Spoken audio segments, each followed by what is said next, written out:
Hello, আসসালামু আলাইকুম। আপনারা সবাই কেমন আছেন? আমি আলহামদুলিল্লাহ ভালো আছি। আশা করি সবাই আল্লাহর রহমতে ভালো আছে। আজকে আমি রান্না করতেছি খিচুড়ি। তো মুরগির মাংস দিয়ে খিচুড়ি রান্না হচ্ছে। প্রথমেই আমি তেল দিয়ে দিয়েছি।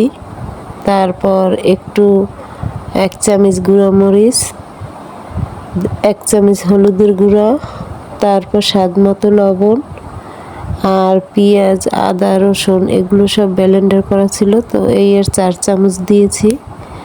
আর পেঁয়াজ কিছু কেটে দিয়েছি, তারপর দিয়ে ভালোভাবে মাংসটা একটু কষিয়ে ডাল পরিমাণ 1 কাপ ডাল, 1 কাপ চাল দিয়েছি একটু বেশি, অল্প রান্না করছি তাই। তো 1 কাপ মসুরি ডাল আর অল্প একটু মুগ ডাল এগুলো দিয়ে তারপর সুন্দরভাবে কষিয়ে রান্না করে নিয়েছি। এইটা ভুনা খিচুড়ি হয়েছে। তো ডেকোরেশনটা কেমন